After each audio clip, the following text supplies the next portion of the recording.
Let's now take a look at the flavor of what's going on in some congressional races among Republicans. And I will tell you, it is absolutely sick. Last night, Republicans debated in the New Hampshire first district, race. There were 5 Republicans up on the stage. 4 of them said they would impeach Joe Biden on day one. What? Impeach him for what? Well, that they don't agree on. You really have to see this. And this is really indicative of the brazen, partisan, unhinged nature of the Republican Party at this point in time. You are going to hear in a moment from Tim Baxter, Caroline Leavitt, Russell Prescott, and Gail Huff Brown, all of whom are ready to impeach Joe Biden the day they get into Congress, if they do. Now, the 5th Republican here, Matt Mowers, he's not ready to say impeach yet, but he certainly thinks we need hearings to figure out whether to impeach Joe Biden. I know, it's extraordinarily disturbing. It's extraordinarily sad. Let's take a listen. Would you vote to impeach President Biden for anything he's done so far in office? Absolutely. Caroline. Yes, the dereliction of duty at our southern border. He's allowed for an invasion of our country. He has. Now remember, almost nothing has changed at the southern border from Trump to Biden, other than as the pandemic eased, more people started to try to come to the United States. There has been, and some families have been reunited that were separated under Trump. There has been no real change, but these Republicans want you to think there's been some 180 at the border. Betrayed his oath to the Constitution and our homeland. Ms. Huff Brown. The commander-in-chief has one job, to protect Americans at home and abroad, and he did not protect Americans in Afghanistan. That was the day I got into the race. So remember that they don't know. They're not sure why. They don't agree on why, but they know Biden needs to be impeached. One, it's because of what he did at the southern border. Oh, well, actually, no, it's because of what he did in Afghanistan, which, by the way, is the same thing Trump would have done. All right, that's 3 for 3. Councilor Prescott? Yes, I would. 4 for 4. And Matt Mowers? We do have to have hearings to look into these things. The fact that you had the president and Secretary of Defense lying to the American people about intelligence reports coming out of Afghanistan has to be looked into. Yeah. Would you? So 4 out of 5 say, yes, I would impeach on day one. I would vote to impeach now. And number 5 out of 5 says, I've got to do hearings. We must do hearings in order to figure out whether to impeach. Oh, boy. So it's the border, it's dereliction of duty, it's Afghanistan, or it's just not really clear why. Understand that we have an economy right now that is essentially at full employment.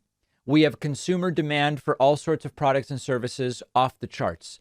Demand for doctors is off the charts. Demand for electricians is off the charts. Demand for plumbers is off the charts. Demand for car detailing is off the charts. We are out of Afghanistan, which Trump was going to do. 2 jobs reports in a row with significantly greater than expected jobs numbers. Gas declining 26% over a 2.5 month period, as rapid a decline as we have ever seen in gas prices. Inflation coming down with an inflation report coming out Tuesday, which I expect is going to be pretty good. Inflation Reduction Act, a PACT Act. I could go on and on and on. And the absolute political theater taking place among the Republican Party has 4 out of 5 Republicans outright saying I would impeach him right now, and a 5th saying, well, we should at least look into it with some hearings. And the most important takeaway here is, there's the optics of the cartoonish nature of this, and that is not something to be ignored. It is cartoonish and it's a joke.